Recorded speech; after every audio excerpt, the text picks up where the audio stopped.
Jesus freak here. One thing I've noticed is that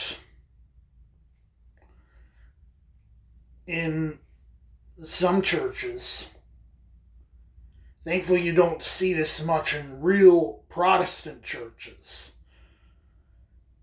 but there's an inordinate amount of devotion given to Mary,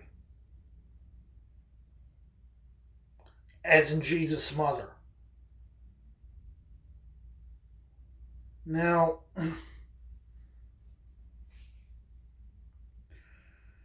there's probably a few places this originated.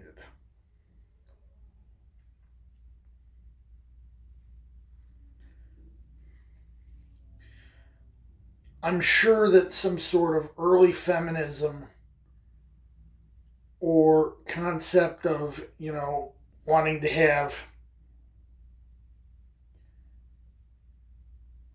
a sort of,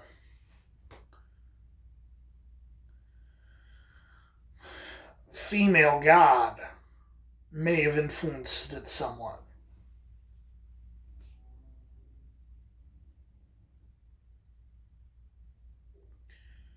Also, I guess there was this superstition that somehow, in order to be pure enough to bear the Son of God,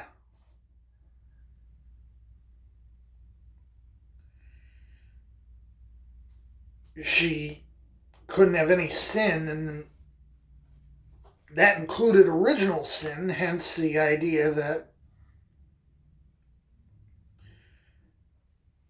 she must have been conceived without original sin somehow, which is preposterous.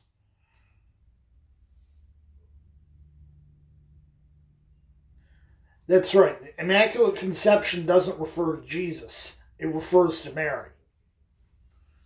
The idea, which, like I said, it's preposterous, that in order for Mary to merit being the mother of Jesus, to merit being the Theotokos, she would have had to have been without original sin and would have been conceived without it. That's absolutely preposterous.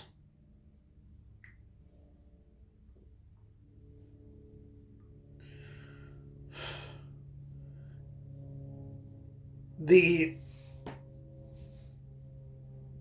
lore around Jesus grew along with the actual truth around him. This happens with normal people too. Tall tales is nothing new.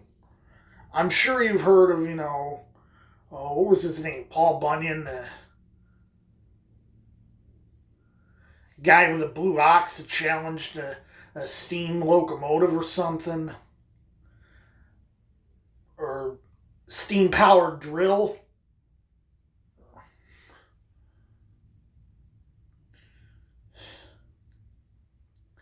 They start with a grain of truth and then get exaggerated. And this happened with some stories of Jesus, too. That, people were so hungry for stories of Jesus that this mythos sprung up around him. I mean, what do you need the mythos for? The real stories are powerful enough.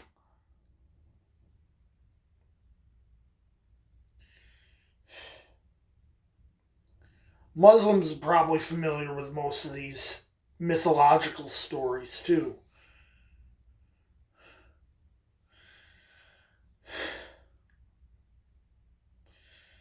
Now,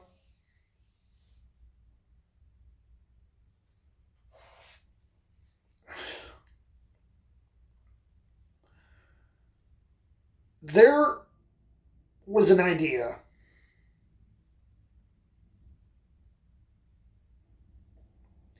that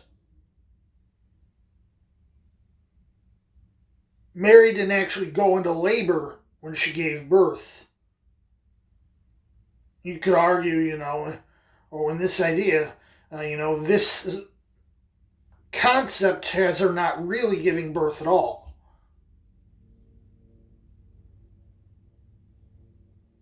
But just like some supernatural light shrouding her, and all of a sudden there she is with a baby Jesus in her hand.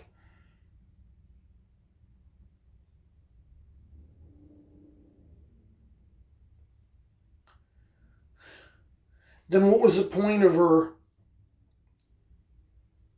bearing Jesus in the first place? Which was, in fact, to make sure he was the Son of God and the Son of Man.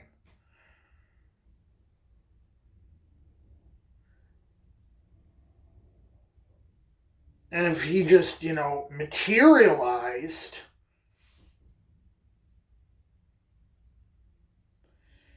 that lessens his humanity.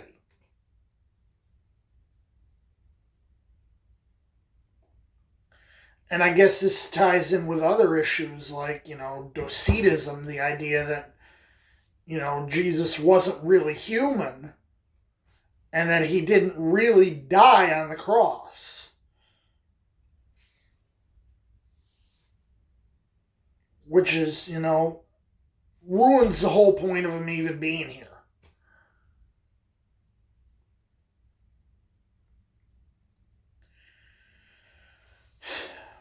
Second to this sort of flash of light thing,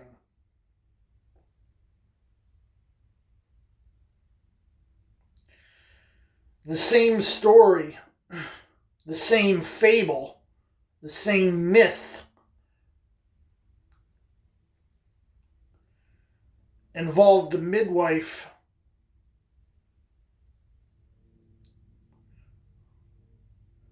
testing Mary's virginity and burning her fingers off.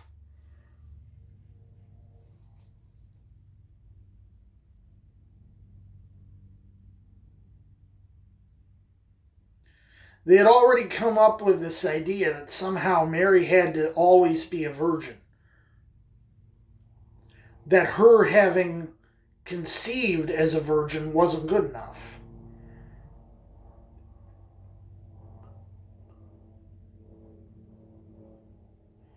The problem with this is that the Bible clearly states in language that can't be interpreted any other way, because they try to interpret it other ways. They try to say, oh, by brothers and sisters, they just mean close relatives, cousins.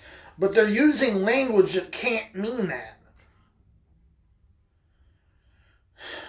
They're referring to literal half-brothers.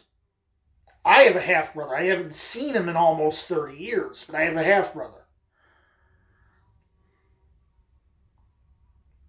Same mother, different father.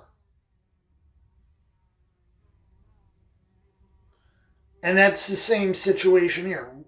Here, he had at least 4 brothers who were mentioned by name,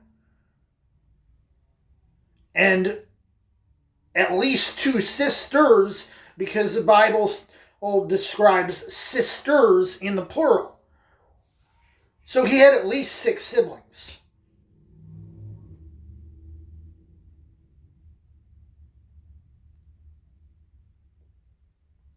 You have to deny Scripture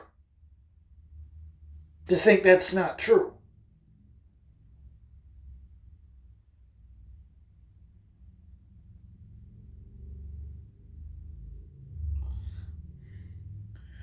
But they had to come up with this idea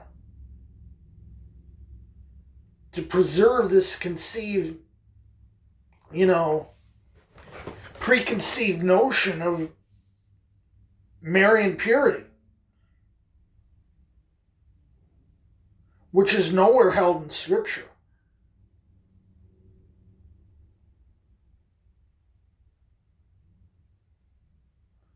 Not even their expanded canon.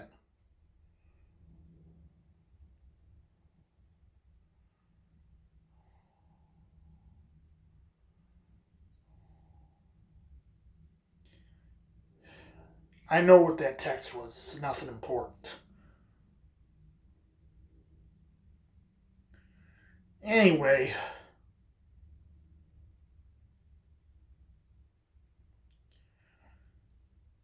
if you take the Bible for what it is, you don't need all these extra myths. What we have in our 66 books is enough. It's all we know and all we need to know.